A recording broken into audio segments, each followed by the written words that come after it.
Hello, everyone. Here is a short lesson on jihad and terrorism, which unfortunately has impacted Islam.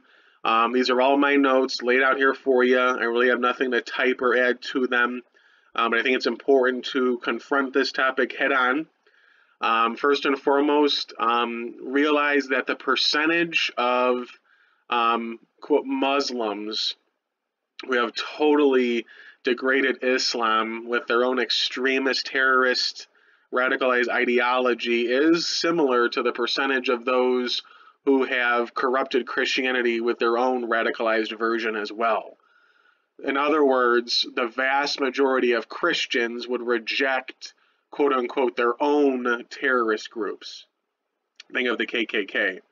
The KKK, the Ku Klux Klan, which obviously hates minorities, racial minorities, and Jews and Catholics, and has terrorized those communities. They're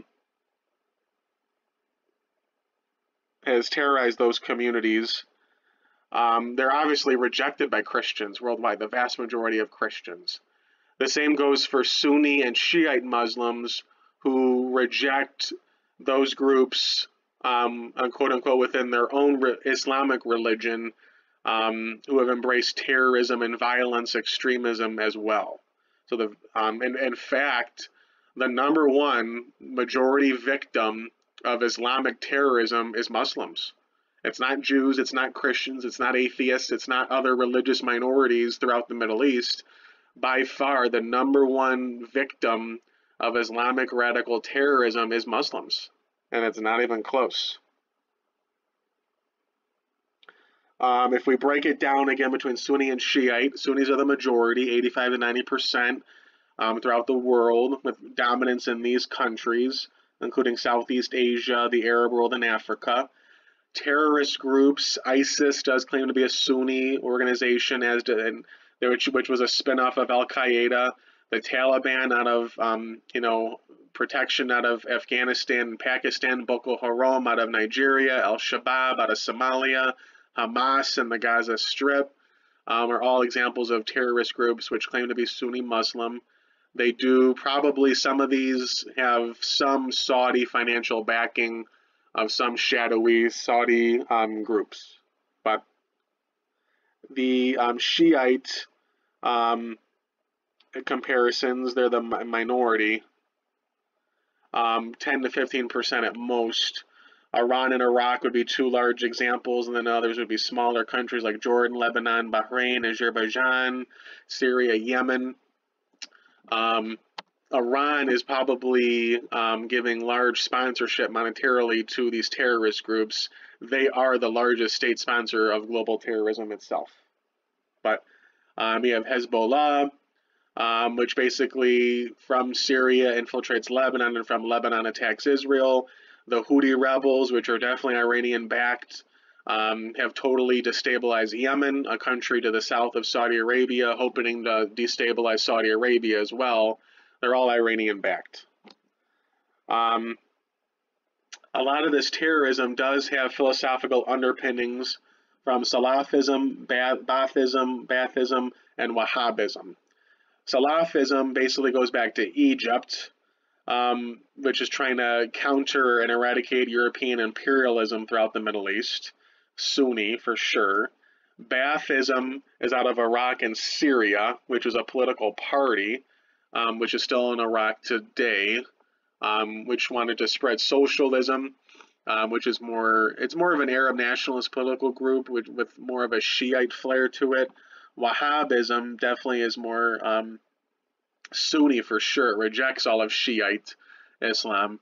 It goes back to Saudi Arabia from the teachings of Muhammad ibn Abd al-Wahhab, who wanted to return everything back to the original 6th, 7th, 8th century original Islamic medieval origins. And then it eventually embraced extremist violence as well. Here we can just a couple of points on the Taliban, Al Qaeda, and ISIS. We don't have to go over all of these bullet points, but it's important to discuss these groups because of history but also what's going on in the world today. Taliban just means students. They still control nearly half of Afghanistan, sadly. They're currently led by Akhundzada. Kandahar was a province which served as a major geographical point of support for Muhammad Omar, who was the founder in 1994 of the Taliban. Basically, it could trace its origin back to Afghani and Pakistani fighters who were trying to drive out Soviet influence back when there was a Soviet empire. The Soviets eventually did leave Afghanistan. They failed in their attempts to take over Afghanistan. It has been financed by Saudi and Pakistani groups.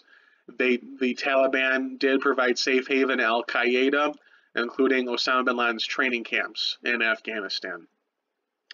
Al-Qaeda means the base in Arabic. It was founded by Osama bin Laden in the latter stages of the Soviet-Afghan War, and then used that as the basis to launch global jihad. And the interpretation of jihad being a war against those who they perceive to be against Islam, a very armed conflict. Founded in 1998, it has attacked the crusading West, including 9/11. So from their perspective, the Crusades, which were Christian European wars to take back the Holy Land from Muslims, never really ended. They never really ended itself. So bin Laden drove out the Soviet Empire, and now he's going to wage jihad against the United States. The United States is a democracy which elects its own leaders, so nobody is a non-combatant. The leaders come from those from the electorate. The electorate, citizens, elect leaders, so everyone's fair game for assassination against the Crusaders of the West. So Al-Qaeda spreads into Iraq from Zarqawi. Al-Qaeda in Iraq, AQI, but he was killed by a drone airstrike in 2006. Al-Baghdadi assumed control of Al-Qaeda in Iraq, but then there was a split between al-Zawahiri and al-Baghdadi with more like political structures and who should be in charge, and going back to the Taliban. So al-Zawahiri is the current leader of Al-Qaeda. Osama bin Laden was killed by by an American airstrike on May 1st, 2001. Again, May 1st, 2001, Osama bin Laden was killed. ISIS, the Islamic State in Iraq and al-Sham, or IS, the Islamic State, or ISIL, the Islamic State in Iraq and the Levant, or Daesh in Arabic, they're all the same thing. It's all the same group. It's a spin-off group. It's a spin-off group from Al-Qaeda. Al-Sham or Levant is the same term. It refers to a region of the world which would basically include the countries of Syria, Lebanon, Palestine, Israel, and Jordan. Its philosophical roots is definitely Salafism and Wahhabism.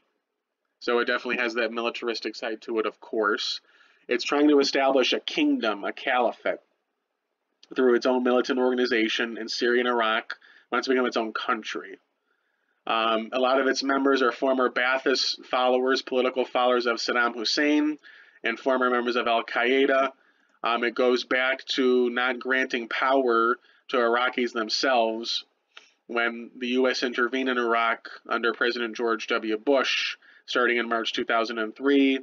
The toppling of Saddam Hussein was pretty quick and easy, but then the ensuing power vacuum, and what do vacuums do? They get filled, was filled by Al-Qaeda and then eventually ISIS, who gained this major foothold in Iraq, when President Barack Obama also later withdrew the vast majority of American troops in 2011. That may have been done too quickly, too precipitously, against an unstable Shiite government, which of course Sunnis and Shiites don't get along in Iraq and are attacked routinely by Shiite Iran too. Al-Baghdadi becomes the leader of AQI, which changed their name. Al-Qaeda in Iraq changed their name. They splintered off and they created ISIS in April 2013. Or now they call themselves the Islamic State, with al-Baghdadi as his first caliph. They did exist outside of Iraq, also in Syria, still to this day, and also North Africa somewhat. They provide food and shelter to those displaced by the civil wars in Iraq and Syria. They have oil wells and refineries. They do kidnappings. They sell artifacts that they've stolen for funds and money. They're recruits throughout the world through social media. They target loners and outcasts and try to give them a purpose in life. They had a strong social media following with their own online propaganda magazines, with Dabiq, named after a city where they had a foothold. At its height, they controlled 40% of Iraq, roughly the same size of Indiana, and had a $500 million budget.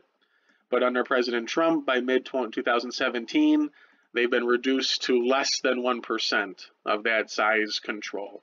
They still control little pockets of Syria, most of Syria and Iraq, but it's been reduced considerably.